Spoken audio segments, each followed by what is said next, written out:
açougueiros que caçam criancinhas, rituais estranhos para apaziguar uma criatura terrível e um cadáver que sai perambulando pela casa. Seja bem-vindo à nossa série de vídeos em que narramos mangás curtos de terror. As histórias são diferentes, mas o intuito segue sendo o mesmo, te fazer temer a próxima página. Tudo aconteceu numa manhã quente de verão, quando Toru acordou atrasado para o trabalho e teve que sair praticamente correndo para chegar a tempo. Mas no caminho, algo chamou a sua atenção. Ali logo ao lado, estava o que parecia ser uma mulher bem magra usando uma roupa escura que ia até o chão. Toru imediatamente congelou de medo porque o comportamento dela parecia deslocado demais. Ela era assustadora e estava encarando o chão com uma expressão sem vida, como se ela fosse só um totem macabro que foi colocado por alguém que queria pregar uma peça naqueles que passassem por ali. Mas o problema é que ela era aparentemente tão feita de carne e osso quanto ele. Como ainda precisava continuar, ele somente abaixou a cabeça e caminhou tentando não fazer contato visual. Os batimentos de seu coração estavam acelerados de tanto medo e quando ele passou por ela pensando que nada aconteceria, ele a ouviu dizer apenas uma palavra: 10. Toru saiu correndo assustado e gritou para ela que continuou imóvel, que ela tinha algum problema para fazer isso com as pessoas. Ele não entendeu o que ela quis dizer ao mencionar o número 10 e deixou tudo na conta de que ele tinha apenas tido um dia esquisito demais. Mas na manhã seguinte, ele a viu novamente no mesmo lugar. Toru ficou apreensivo com aquela visão e passou direto tentando ignorá-la. Mas assim que deu as costas, ele a ouviu mencionar o número 9. E mais uma vez, ele correu porque suas pernas não precisavam entender o que ela queria dizer. À noite, quando chegou em casa, ele ficou pensando a respeito do que tudo isso significava e ele se deu conta a falar com um amigo sobre o que aconteceu, que parecia que ela estava fazendo algum tipo de contagem regressiva. Toru contou que estava morrendo de medo, mas seu amigo não lhe deu muitos créditos porque ele achava que tudo o que ele precisava fazer era se impor como homem. Afinal, ela era apenas uma mulher estranha que estava falando coisas sem sentido. No terceiro dia, Toru a viu novamente e a figura de preto deixou sair o número 8 de sua boca, que só confirmou a sua dedução. O problema é que ela também mencionou um número 7 e isso deixou bastante apreensivo porque ele poderia estar diante do fim daquela contagem muito antes do esperado. A criatura continuou encarando e deu partida a todos os números restantes, os dizendo em velocidade de um jeito assustador. Toru começou a sangrar pelos olhos, nariz, boca e orelhas. Mas antes de morrer, ele acordou gritando porque tudo aquilo não passou de um pesadelo. Por conta disso, ele achou melhor ir para o trabalho por um outro caminho porque evitá-la parecia ser a solução. Mas quando ele menos esperou, ele ouviu aquela voz tão familiar atrás dele. Só que dessa vez, ele não correu. Toru se voltou para ela se perguntando por que dela estar ali e ao engolir o seu medo, reunindo o máximo de coragem possível, ele perguntou gritando por que ela estava fazendo isso porque ela o estava incomodando todas as manhãs. Mas tudo o que ela disse de volta foi o número 7. Tal qual sonhos, as coisas estavam avançando. Toru tentou exigir atenção, mas a contagem regressiva continuava. Ele agarrou o pulso dela e sentiu que ela era tão fria quanto um cadáver. E quando ela tocou nele, ele a empurrou com tanta força que ela bateu e quebrou o pescoço que era fino como um galho numa cerca. Ele a olhou horrorizado deitado no chão, quase sem expressar qualquer tipo de movimento. Mas depois de alguns segundos, ela se levantou com o pescoço rompido, mencionando o número 5 enquanto a ferida esguichava e fazia um barulho medonho. A criatura ficou inalterada em sua pose estática, mas Toru saiu correndo porque se ele tinha tido dúvidas de que ela não era humana, depois daquilo ele tinha as perdido completamente. O monstro continuou encarando de longe e Toru pensou que o melhor que ele podia fazer era fugir para o mais longe porque só assim ela não o encontraria. E depois que alcançou certa distância, ele ligou para sua mãe para avisar que iria visitá-la. Toru pegou o primeiro trem que conseguiu e apesar de estar bem longe do ponto onde a criatura tinha aparecido, o medo que ele sentia dela ainda estava com ele. Toru viu uma silhueta alta com cabelo longo passando pelas poltronas e ele se encolheu esperando pelo pior, mas para seu alívio era apenas um homem. O que o fez pensar que ele precisava relaxar mais um pouco porque ele estava deixando o medo falar por ele. No entanto, quando olhou para o lado de fora, ele a viu parada no meio do nada encarando mesmo a distância. O trem passou com velocidade por ela, mas ele sabia que ela ia segui-lo porque ele a ouviu fazer a contagem regressiva. A noite veio e Toru teve que aceitar que não havia saída. Ele a viu parada mais à frente e decidiu dar meia volta correndo. Mas ela surgiu do nada do lado dele, contando o número 3 de maneira bem clara. Toru saiu em disparada até a casa de seus pais, mas ela o seguiu e tentou forçar a entrada tentando abrir a porta. Sua mãe ouviu o barulho, mas ele pediu que ela não abrisse a porta e ele viu a silhueta indo embora. A mãe dele ficou se perguntando o que teria sido aquilo, mas ele não deu abertura para conversas porque ele estava assustado demais. Toru foi direto para seu antigo quarto e levou o maior susto quando ela se grudou na janela dizendo o número 2. A contagem estava quase no fim, mas o que realmente o deixou apavorado foi que pela primeira vez ela esboçou uma reação. A coisa sorriu de maneira maliciosa. Toru ficou desesperado porque ele sabia que seria morto por aquele monstro que tinha entrado em sua vida sem motivo algum. Ele passou toda a noite acordado pensando no que ele podia fazer, porque ele faria de tudo para se livrar dela, que naquele exato momento continuava batendo na janela querendo entrar em seu quarto, o que só o fez concluir que ele tinha que matá-la. No dia seguinte, ele deixou algumas coisas prontas no sótão porque ele era a única parte da casa que tinha uma janela muito estreita que impossibilitaria que ela passasse por ela, e caso ela tentasse, seus ombros ficariam presos. Toru não tinha certeza do que ela era, mas ele já a tinha tocado, aferido e impedido sua entrada na casa quando ele fechou as portas e janelas. Então aquilo parecia ser o melhor plano. Ele saiu de casa com a caminhonete de seu pai porque ele sabia que a encontraria no caminho, ou melhor, que ela estaria esperando por ele. E de fato, tudo correu como esperado. A coisa se colocou na frente dele e ele não pensou 2 vezes antes de atropelá-la. O monstro se debateu um pouco enquanto sangrava e Toru, aliviado, a colocou na caçamba, levando de volta para casa. Ele levou o corpo dela até o sótão e a esfaqueou o máximo que pôde, trocando seu medo por vingança. Ele aproveitou os minutos após isso na varanda de seu quarto, ainda sujo com o sangue do monstro. Toru não fazia ideia do que teria acontecido se a contagem chegasse a 0, mas ele estava contente justamente por saber que não precisaria passar por isso. Só que a entrada de luz que ficava no teto do sótão se abriu e Toru viu cair na frente dele um par de braços. Ele acompanhou a queda dos membros em completo choque e percebeu que eles tinham sido arrancados até parte do ombro. E foi só então que ele entendeu o que tinha acontecido. Toru se lembrou que ele havia dito para si mesmo que ela jamais conseguiria passar por aquela janela por conta de seus ombros, e a coisa de cabeça para baixo olhando para ele tinha se mutilado justamente para evitar isso. Os dois se encararam e quando a coisa disse o número 0, a contagem regressiva terminou. Sua mãe chamou por Toru dizendo que a comida estava pronta, mas ele não respondeu. Seu quarto estava vazio, sem o monstro e sem ele.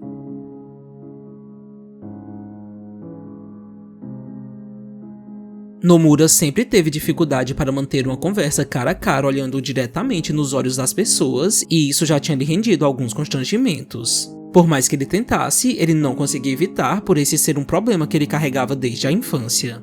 Ele sabia que isso aborrecia as pessoas, e o que tornava as coisas tão confusas para ele era o fato de que ele não era tímido e sempre ouvia atentamente quando alguém falava com ele, mas olhar nos olhos era complicado. Sua namorada Fuyumi, inclusive, terminou com ele por isso. Ela lhe disse que ainda que ele fosse indiferente aos outros, isso não seria um problema desde que ele conseguisse disfarçar. Mas como esse não era o caso, ele não podia reclamar quando alguém não tivesse nenhuma simpatia por ele só por o conhecerem de maneira superficial, porque olhar nos olhos também ajudava a criar certa conexão emocional.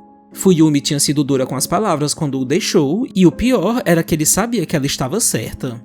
Um dia, quando estava voltando do trabalho, ele viu uma confusão entre gangues, mas ele desviou o olhar e tentou seguir o seu caminho. Só que um deles percebeu que ele tinha olhado para eles e foi tirar satisfação. Nomura foi cercado pelos homens e, mesmo explicando que ele não queria se intrometer nos assuntos deles, eles o atacaram com muita violência e ele perdeu a consciência acordando já no hospital, mas algo tinha mudado. O médico perguntou como ele estava se sentindo, mas quando ele virou para Nomura, ele deu um grito aterrorizado porque eles estavam sem olhos. Nomura disse o que ele estava vendo e o médico confuso perguntou se ele não estava conseguindo enxergar. Nomura tentou manter a calma e disse que ele conseguia enxergar perfeitamente. A única coisa estranha é que ele só não era capaz de ver os olhos em seus rostos. O médico ficou um pouco surpreso e disse que a tomografia e os scanners que foram feitos não identificaram nenhuma anormalidade em suas ondas cerebrais, e por isso ele achava que ele estava apenas passando por uma fadiga mental momentânea.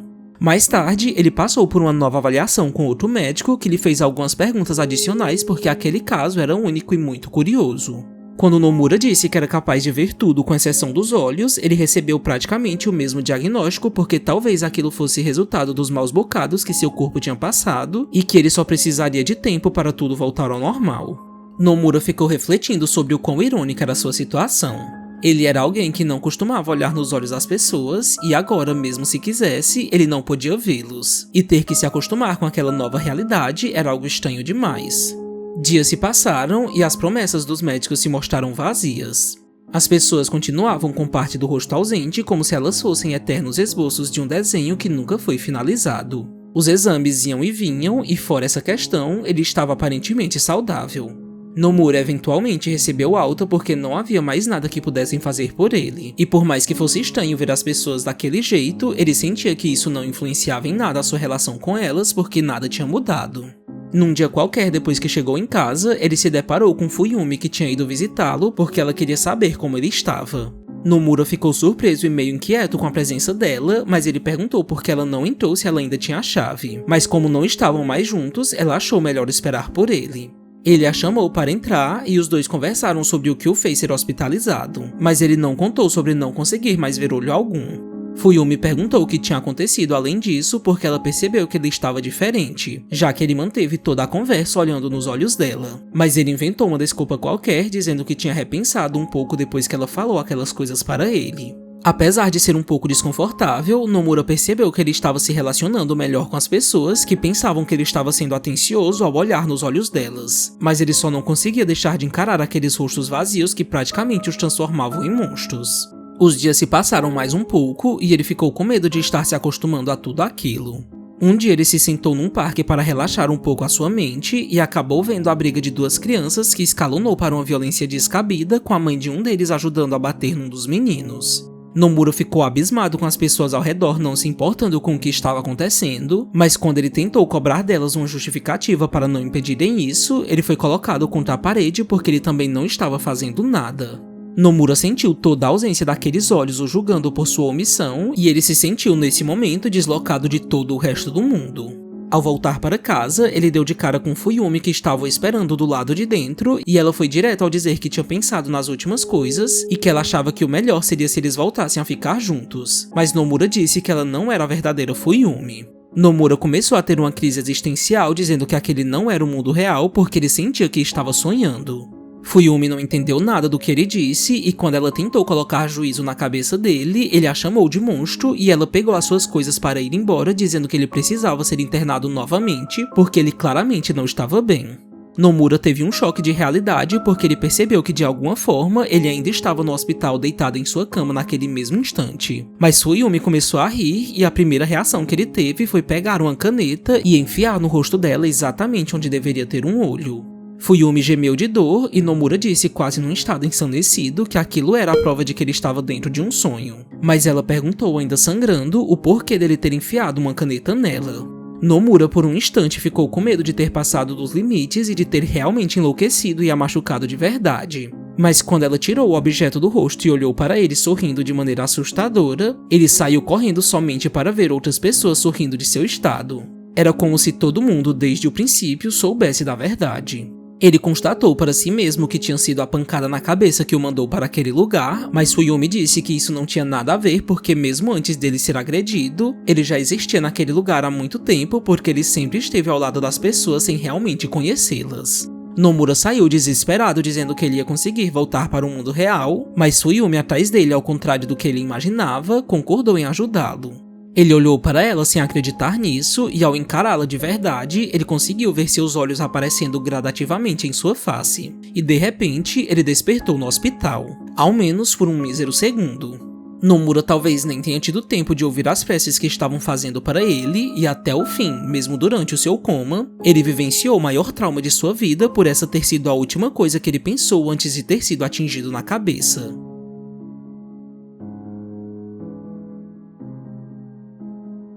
Os pais de Michio fizeram de tudo para encontrá-lo depois que ele desapareceu de repente, mas nada adiantou e a saúde mental de Natsuki estava se afundando cada vez mais à medida que o tempo passava. Ela não tinha ânimo nem para comer e qualquer ligação para sua casa a enchia de esperanças porque ela ainda acreditava que de alguma forma ele voltaria para eles. E felizmente esse foi o caso. Natsuki ouviu alguém do outro lado da linha lhe dizendo que tinham encontrado o seu filho. Natsuki ficou extremamente emotiva quando o viu e disse que eles tinham sentido muito a sua falta e que eles não pararam nem por um instante de procurá-lo. Mas Hiroshi, o seu marido, não estava tão empolgado porque desde o começo ele parecia estar mais tranquilo quanto isso, muito provavelmente para apoiá-la quando ela precisasse. Mas o retorno de Michio veio com um porém. Ele estava sem memórias. Ela disse que ele podia levar o tempo que precisasse até se recuperar e mostrou para ele a sua comida favorita que ela tinha feito com muito amor, mas Mitchell a cuspiu assim que ele a colocou na boca.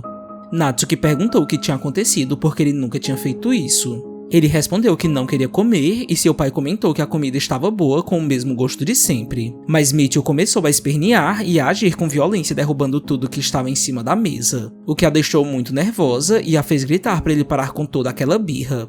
Hiroshi a olhou com um pouco de julgamento porque ela tinha exagerado, mas tudo ficou tranquilo depois que ele pegou no sono. No entanto, ela viu outra coisa estranha nele, uma pinta em seu pescoço que ele nunca teve. E então, ela disse o que o seu coração já estava desconfiando, que aquele Mitchell não era o filho deles. Hiroshi ficou confuso com essa impressão e disse para ela parar com isso porque ele estava cansado demais para lidar com aquele tipo de besteira, porque ela até mesmo disse que eles precisavam fazer um teste de DNA, mas as coisas seguiram normalmente. Um dia, quando estavam no zoológico tomando sorvete, Natsuki perguntou se Mitchell se lembrava de já ter sido levado para aquele lugar, mas ele balançou a cabeça em negação, e ela surtou provavelmente por pensar que aquele era só mais um indício de que ele era um impostor. Hiroshi pediu que ela deixasse isso de lado porque ele queria que eles se divertissem, mas ela não deu brecha para a razão e continuou dizendo que ele não era o filho deles. E foi nesse momento que ele teve mais uma crise e a atacou apertando seu pescoço. Hiroshi disse para aquilo acabar, mas Mitchell também o atacou e arrancou um pedaço de sua orelha com uma mordida. Mais tarde, depois de ir ao hospital, eles voltaram para casa e ele se arrumou dizendo que ele tinha recebido uma ligação do trabalho que tinha exigido que ele fizesse uma viagem de negócios urgente. Mas Natsuki achou isso muito de repente e perguntou se ele estava indo se encontrar com a sua amante porque ela já tinha lidado com um de seus casos. Hiroshi prometeu que tinha deixado isso de lado, mas ele se incomodou de fato quando ela voltou a falar sobre Mitchell ser um impostor, e não sobre a sua possível segunda tentativa de traição porque ela estava enlouquecendo com aquele assunto. Depois que ficou sozinha, Natsuki tirou da frente da porta de seu filho a cômoda que ela colocou para ele não sair. Ela o viu destruindo tudo em seu quarto e tomou com força da mão dele a tesoura que ele estava usando para cortar a sua cabeça numa foto. Natsuki disse que eles iam fazer um passeio e o levou de carro até uma região afastada, entrando numa floresta onde não existia nenhuma alma viva além deles. E assim que chegaram, ela disse para que ele a esperasse, mas que se ele saísse e se perdesse, ela não moveria um dedo para procurá-lo. Mitchell ficou dentro do carro e ela saiu caminhando pensando consigo mesma que ele realmente não era o seu filho. Ela acabou se lembrando do menino chorão que ele era e das vezes que ela o agrediu por não conseguir lidar com aquele lado cansativo da maternidade. E foi exatamente num desses dias que ele disse que a odiava e que ele amava não só o seu pai, mas a outra mulher com quem ele estava saindo, e isso a deixou ainda mais possessa. Natsuki usou um galho para cavar um ponto específico da floresta e enquanto a terra era remexida, ela se lembrava do que aconteceu nesse fatídico dia. Ela o estrangulou e quando percebeu a burrada que tinha feito, já era tarde demais. Mitchell tinha morrido e para esconder o seu crime, ela o enterrou na floresta. O corpo de Mitchell já estava num alto estado de decomposição, ou seja, aquele realmente não podia ser ele. Ele apareceu para ela com uma tesoura e ela a tomou de sua mão dizendo que tinha entendido tudo porque aquilo só podia ser coisa da amante de seu marido. Enquanto isso, Hiroshi, que de fato estava com outra mulher, desabafou para ela sobre o inferno que era viver com Natsuki porque ela estava o assustando com sua loucura porque ela era a única que conseguia ver Mitchell, e que ela passou de todos os limites quando o atacou e arrancou um pedaço de sua orelha. A amante de Hiroshi disse para ele deixar isso de lado porque ele podia morar com ela. E quando os dois estavam quase tendo um momento mais íntimo, eles ouviram Natsuki do outro lado batendo com força na porta, exigindo que eles abrissem porque ela sabia que ele estava ali. Como não abriram, ela arrombou a maçaneta com um extintor de incêndio e os dois ficaram desesperados com o que podia acontecer. Mas o que se sucedeu foi ainda pior do que qualquer coisa que tivesse passado pela cabeça deles, pois ela entrou com o corpo em decomposição de Mitchell, dizendo que aquele não era o filho deles. Espero que você tenha gostado do vídeo e não se esqueça de deixar seu comentário sobre o que você achou dos contos, de se inscrever no nosso canal e de indicar alguma outra leitura que você acha que vale a pena. Enfim, até mais e nos vemos no próximo vídeo.